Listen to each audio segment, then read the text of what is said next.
सबैले शंका गर्दा पनि चुनाव गराएर इतिहास रचिन् राष्ट्रकी आमा सुशीला कार्कीले।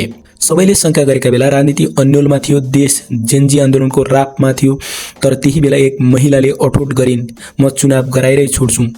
भदौ 23 र 24 गतेको भयानक आन्दोलनपछि देशको अवस्था निकै जटिल बनेको थियो।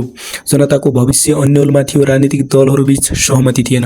यही कठिन समयमा अन्तरिम सरकारको नेतृत्व सम्हालिन् प्रधानमन्त्री सुशीला कार्कीले। चारैतर्फबाट दबाव थियो, कतिपयले चुनाव सम्भव छैन भने, कतिपयले शंका व्यक्त गरे। तर उहाँको अठोट स्पष्ट थियो, म चुनाव गराएरै छोड्छु।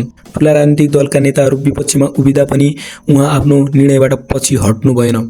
आज फागुन 21 गते उहाँले आफ्नो त्यो बाचा पूरा गर्नुभयो। तोकीकै मितिमा चुनाव सम्पन्न भयो र देशले स्थिरता र राम्रो भविष्यको आशा पायो। प्रधानमन्त्री सुशीला कार्कीले काठमाडौँ क्षेत्र नम्बर 5 धापासी स्थित एक विद्यालयबाट स्वयं मतदान गर्दै लोकतन्त्रप्रतिको विश्वास देखाउनुभयो। महत्त्वपूर्ण कामको साथ बाचा पूरा गरेर प्रधानमन्त्री पदबाट बिदा हुनै लाग्दा उहाँले एउटा उदाहरण छोड्नुभयो, सत्ताभन्दा ठूलो हुन्छ देश र लोकतन्त्र।